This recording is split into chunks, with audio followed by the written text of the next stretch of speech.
I do the very best I know how, the very best I can. And if the end brings me out wrong, 10 angels swearing I was right would make no difference.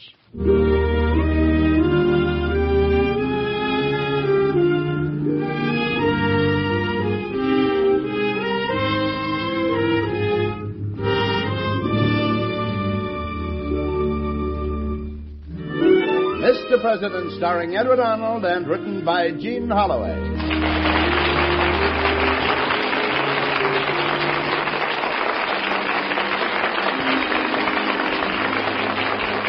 Mr. President at home in the White House, the elected leader of our people, our fellow citizen and neighbor.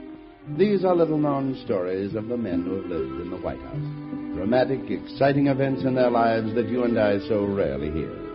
True human stories of Mr. President.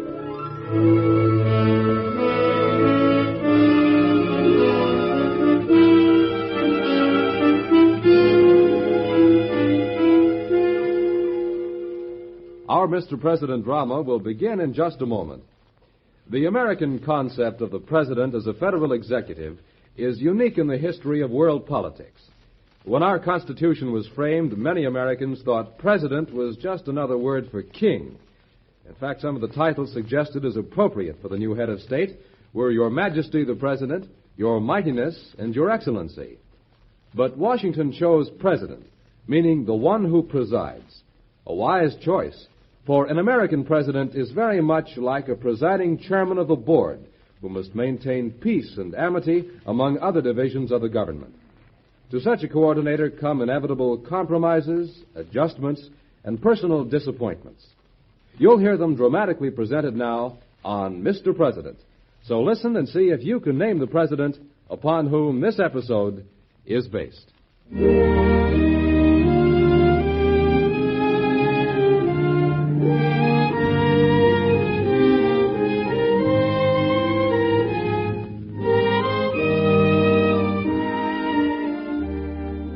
The incidents I have in mind today tell the story of a president in a strange dream.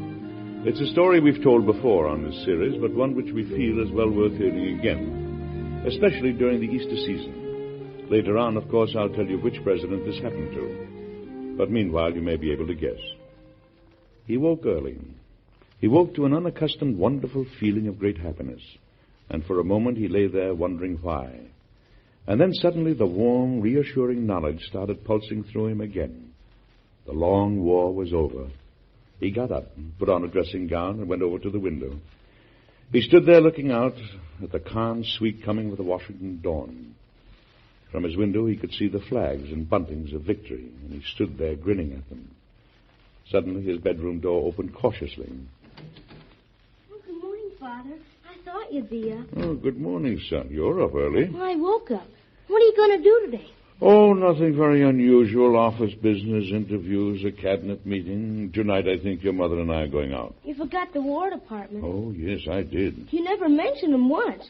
They wouldn't like that. Well, I'll have to go to the War Department at least twice, though. It looks like it's going to be a nice day. Yes, indeed. You know, sometimes you wake up and you think, this is my day. This is the day when things are going to go well for me. From beginning to end, this is my day.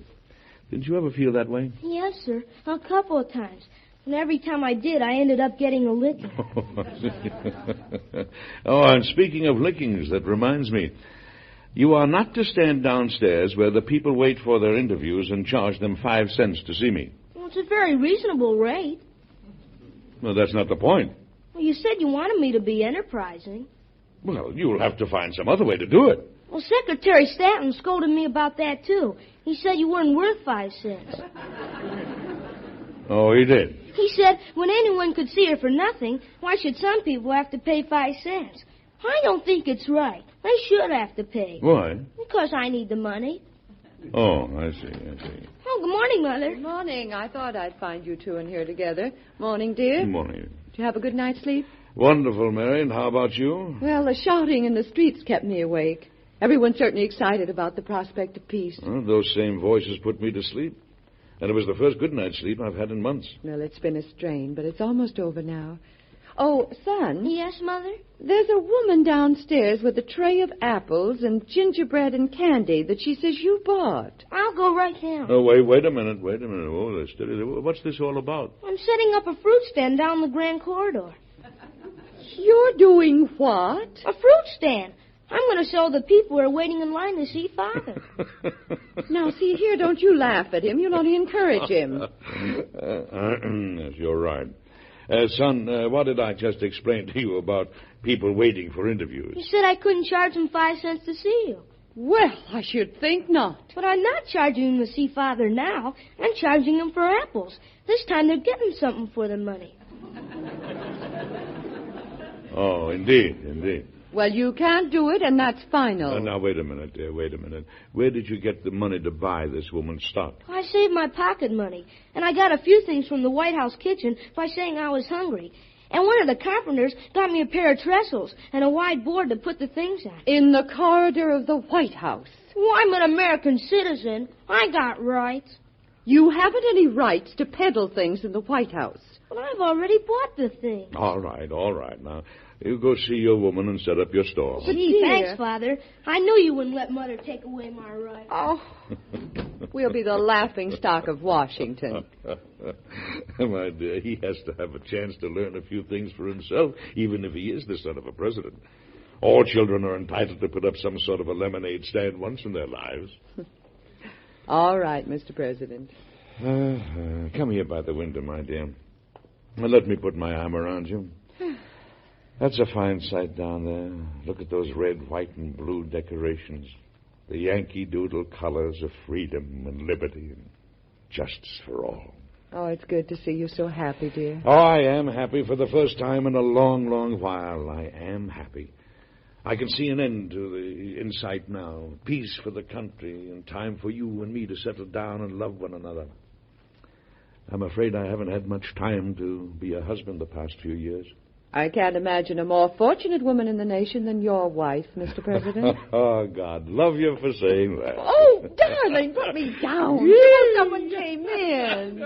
Remember when I used to spin you around like this? Someone might see. And if they do. Well, isn't it important that the President and his wife have dignity? No, dear. Not half so important as that the President and his wife be human beings. Oh.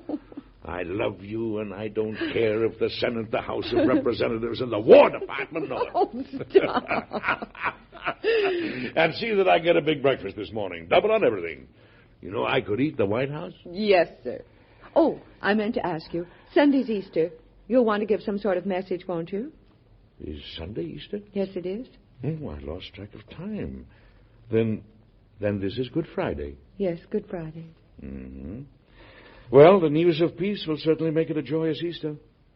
Woman, what about my breakfast? I'm hungry. Immediately, Mr. President. Thank you.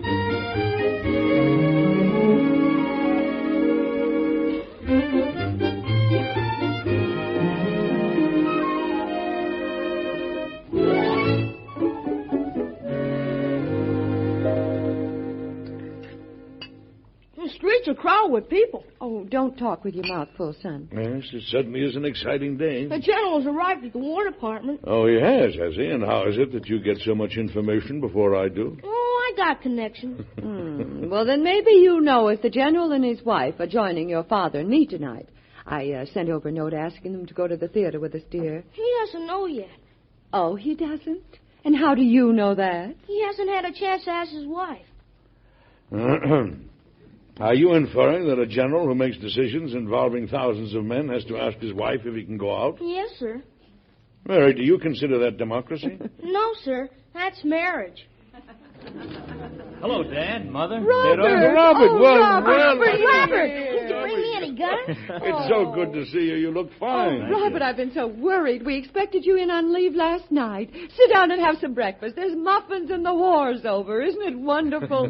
It is wonderful, and I'm starved. Did you get wounded any place? No. Oh. Did you want your brother to get wounded? Everybody I know has a wounded brother but me. Well, I'm glad I can't accommodate you. Sit down and have some breakfast, my son. Sit down. We're going to the theater tonight, Robert. Would you like to go?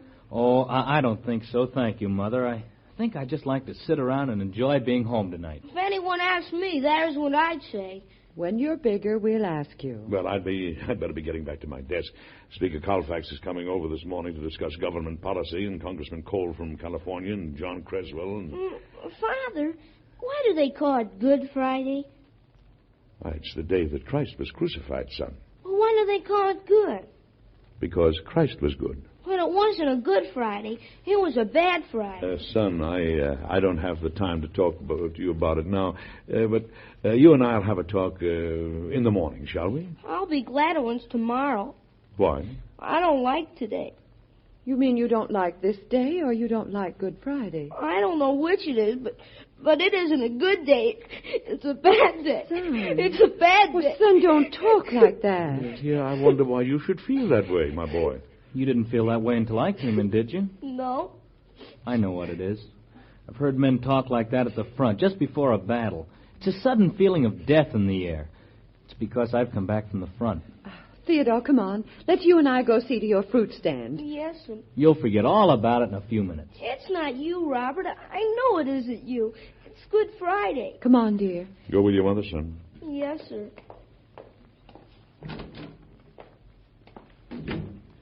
Strange. Don't worry about it. He's pretty sensitive, and the combination of Good Friday and me coming back. Well, I'll have to talk to him about Easter the first minute I can. I don't think he understands it at all. Dear, do you mind terribly if we don't go to see Aladdin? Oh, I thought you wanted to see Aladdin. Well, Laura Keene is playing in Our American Cousin, and it's a benefit as well as her last appearance there, and I thought it might be nice if we went to see her. Well, why not, if that's what you'd enjoy, my dear? All right. I'll send word to the theater. Robert, you go ahead with your breakfast. I'm going to the War Department. All right. You take a look at your brother after a while and see if he's all right, will you? Sure. You'll find him in the grand corridor selling apples. Oh, sure. Doing what? Selling apples. What for? For money. He's going to make money selling apples? He thinks he is, but by the time he reimburses the White House kitchen for whatever he talked them out of, pays the carpenter for the use of the bench, and pays the government rent on the space in the corridor, he's not going to come out very well. I'll see you this afternoon. Robert, I'm awfully glad you're home.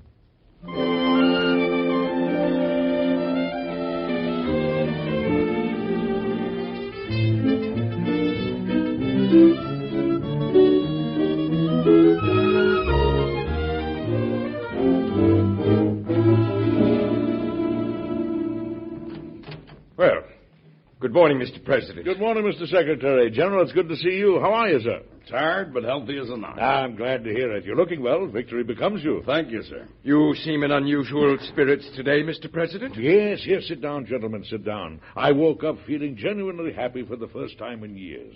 You know something? We're going to receive good news today, Stanton. And Stanton, last night I had that dream again. Oh, did you, Mr. President? What dream is that, sir? Well, I've dreamt it before every one of the important events of the war. I dream that I'm on a strange ship, a singular, indescribable vessel, and that I'm moving towards a dark, indefinite shore. And every time I dream it, victory follows. Isn't that right, Mr. Secretary? Well, that's what you say, Mr. President. I have no way of verifying your dreams. By the way, General, my wife tells me she's invited you and your wife to the theater with us tonight. Mr. President, you can't go to the theater tonight. Why not? It's not safe. Oh, nonsense. Why, if you and the General attended, it would be an admirable time for an assassin to kill both of you. Oh, you're an alarmist, Stanton, isn't he, General? I'm afraid I'm on the Secretary's side in this, Mr. President. I think it would be most unwise for you to make a public appearance at this time. Oh, I make public appearances every day, and nobody's shot me yet. You're getting to be a terrible nuisance, Stanton. For 3 years, every time I step out, cavalry, foot guards, plainclothes attendants spring from everywhere. I can't even go to the office alone. It's one of the penalties of being president. Oh, it's a lot of nonsense. Well, sir, in any case, I couldn't accompany you because I'm starting for home this afternoon to see my children. It's been a long time since I've seen... I understand. Please take them my good wishes. Well, why don't you stay home and have a nice evening with your family, Mr. President? Because I am going to the theater. I want a little relaxation. I'll take Eckert with me. Now, sir... Did you know Eckert can break a poker over his arm, Mr. Secretary? Mr. President, Whether Eckert can break a poker over his arm or not is completely outside the point. Oh, no, it isn't. No assassin would dare touch me with Eckert along. Eckert will be working with me tonight here at the War Department. Mr. Secretary, I'll wager that you're the kind of a man that goes to a zoo and doesn't take any peanuts. Whatever you may think of me, Mr. President, Eckert will still be working tonight. Very well, Mr. Secretary. I'll take Major Rathbun along. He isn't under your jurisdiction. Oh, Mr. President, if you'd only listen. Oh, smile, Mr. Secretary. The war is over. Peace is at hand. Surely even the President of the United States is entitled to one evening of relaxation. But he doesn't have to go to the theater for it. No, sir. I am going to the theater. My wife's going to get dressed up in her prettiest gown, and we're going to forget there was such a thing as a war for one whole evening. I tell you, today is my day, Stanton. From beginning to end, it's my day. Very well, Mr. President. You will see that Major Rathbun receives my invitation. Yes, I'll see that he receives it. Good. Come, General, it's time for the cabinet meeting. Yes, Mr. President. It does me good to get the best of you once in a while, Mr. Secretary. There's nothing I enjoy more than to win an argument with you. I hope you have won this argument, Mr. President. I sincerely hope you've won it.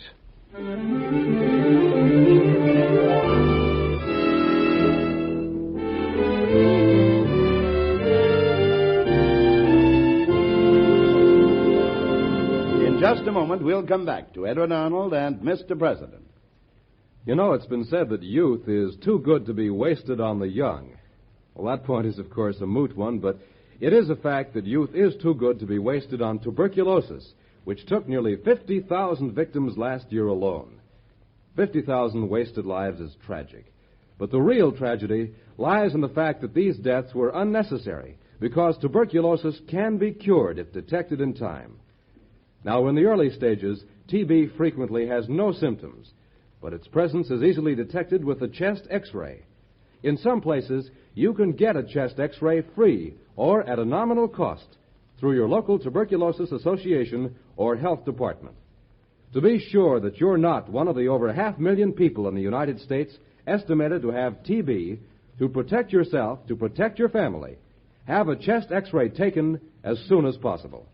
And now back to Edward Arnold and Mr. President.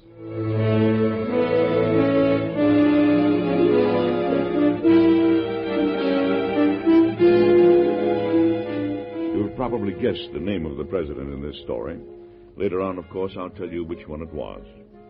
After the cabinet meeting, the president had his lunch, and the excited voices of the people jubilantly crowding the streets of Washington lifted inside him. It was their day, and it was his. God was in his heaven, and all was right with the Union. After lunch, he started for his office. Would you like to buy an apple, sir? Oh, hello, son. Yes, I think an apple is just what I need to polish off my lunch. Tell me, how's business? Oh, here you are. 5 cents, please. No, I have it right here. Business is slow this afternoon. Most everyone is going to church. Yes, of course, of course. Oh, that reminds me. I must think about some sort of an Easter message. Father, why was Christ crucified? Well, because there were people who hated him, son. People who didn't understand what he was trying to do. Bad people? You know what Christ said about them as he was dying? He said, Father, forgive them, for they know not what they do. And this was the day it happened? Yes. This was the day it happened. Well, could he have saved himself? Yes. Well, why didn't he? Because he wanted to show you and me and all the people before us and after us that death was not an end, that we should not be afraid. Well, I'm afraid today, Father. Of what, my boy? I don't know. Could I sleep with you tonight? Of course, of course. Do you have to go to the theater? Now, don't you start on me. Well, I'm lonesome for you. But how could you be lonesome for me when I'm right here? Well, I know, but I'm still lonesome for you. Son, I don't quite understand what's wrong with you today. I don't know what to say to you. Oh, here you are. This is the hardest house to find anyone in. Dear, I wondered if you wanted to take anyone else on our drive this afternoon. You have so many old friends in town. Oh, no. Let you and I go by ourselves this afternoon. Mary, what do you think about the theater party? Do you still want to go? Well, dear, it's been announced that you'll be there now, and I think they've planned some special ceremony. Oh, then of course we'll go. I wouldn't want to disappoint the people. I thought you wanted to go. Well, I did, but Robert's come home when the little fellow was upset. Well, it's been announced and we'll go. I'd better get to my office. The carriage will be ready late this afternoon. Good, I'll enjoy a ride. This time of year, it's nice to get out into the country. Oh, there. Why are you stopping, dear? Oh, it's so beautiful out here today. You know, Mary, it's good to be alive and to have you and the boys and a land like this to live in. Mary, as soon as these 4 years are over, let's find ourselves a farm on the banks of the Sangamon. And I'll take up my law practice again. Would you like that? I'd love it. And you and I will go to the country dances and show our children a thing or two, and I'll kiss you in the moonlight on the way home, just as though we were courting all over again, huh? Oh, my dear, I love you so. Maybe the last few years I haven't said it as often as I've felt it, but I respect you and honor you and love you with my whole heart. And to have you to myself again. Oh, my dear, if it only happened. It's going to happen, my dear. We're going to settle down and live happily ever after. You and I and the children. You know, I've only seen you this joyous once before in my whole life. The night before we were married? No. The night before our son William died. Mary? It's almost frightening to see you like this. As though someone thought, let him be very happy today. Let him laugh. So that he'll be able to take the tears that will come tomorrow. Mary? I'm sorry, I didn't mean to say that. I've been thinking it all day. You and the boy? It's foolish of me. Come on, dear. We better start back. You still have some more interviews and another trip to the War Department to make before we can go to the theater. All right, Mary. All right. Come on, boy. Hey.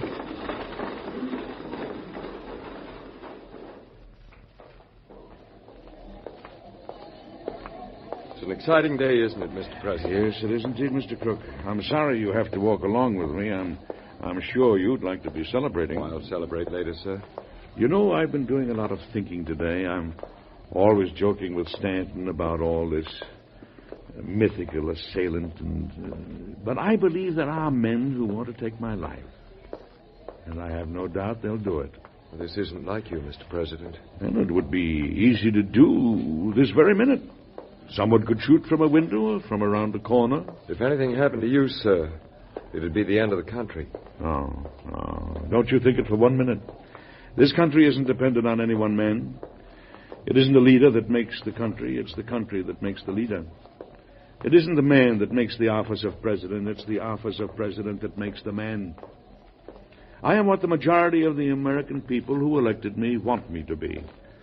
When someone else takes my place, he'll be what the majority want him to be, or he won't be president very long. But still, sir, a man must have the makings of a president in him. Well, if a man is a good American, then he has the makings of a president. Oh, no, my friend. The loss of a single man can never hurt this nation. It will always put another man in office and go on. The nation may grieve, it may have a sense of loss, but it will go on. Well, sir, we'll hope that it won't have to go on without you. You know, Crook, I love this land of mine.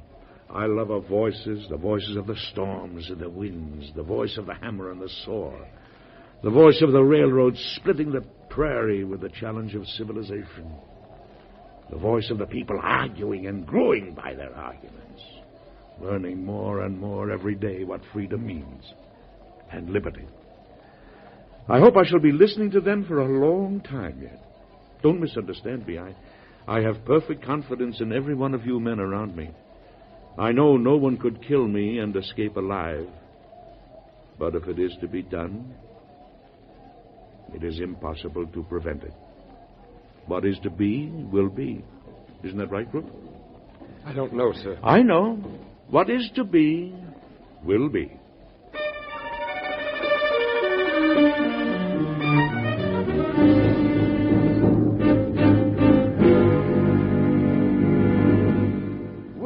Madam President, I'm sure you're the grandest lady in Washington tonight. Turn around and let me view the other extremity of that gown.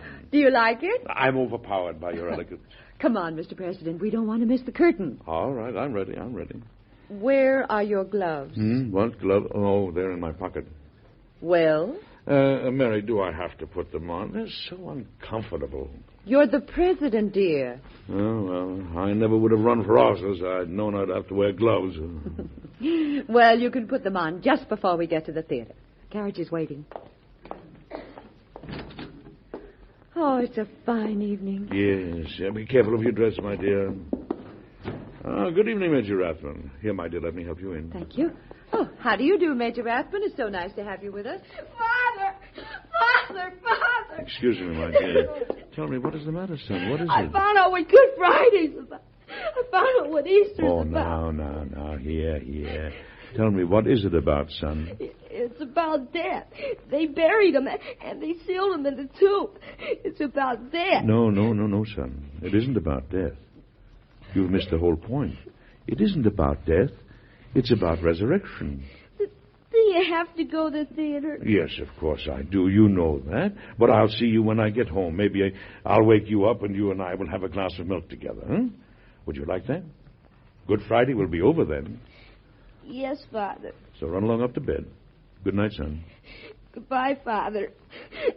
Goodbye, Father. Goodbye.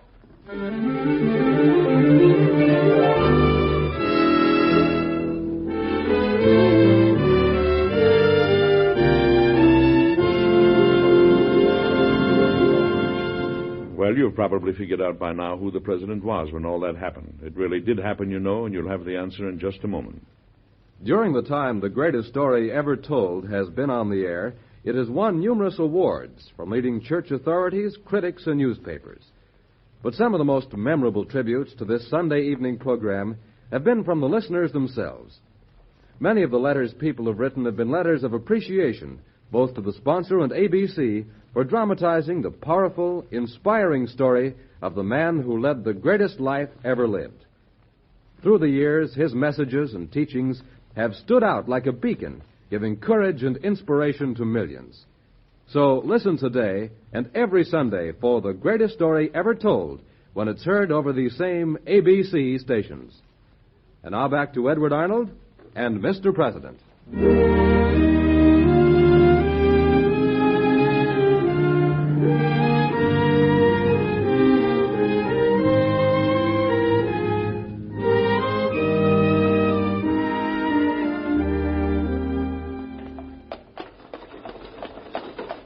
Well, I hope you enjoy the play, Major Rathbun and Miss Harris. I'm sure we will.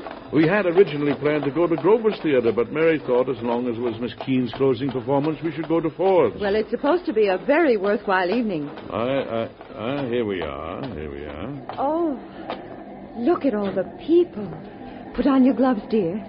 Yes, Mary, yes. Come, ladies, let me help you out. I'm sure this will be a memorable evening for all of us. Right this way, sir. Your box is ready for you, Mr. Lincoln.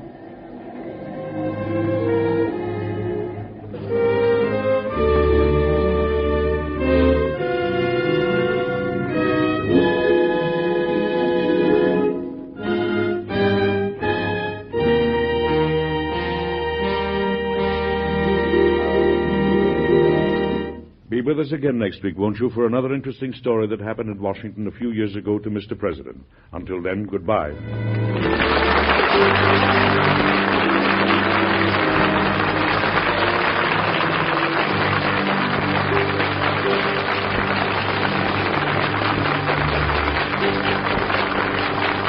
This program is produced and directed by Dick Woolen. Edward Arnold can currently be seen in the MGM picture The Yellow Cabman. Mr. President was created by Robert G. Jennings. Today's story was based on incidents in the life of President Abraham Lincoln.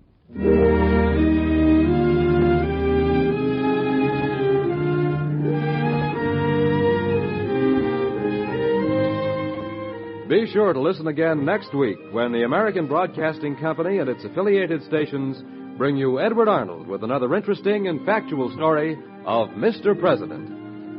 This is ABC, the American Broadcasting Company.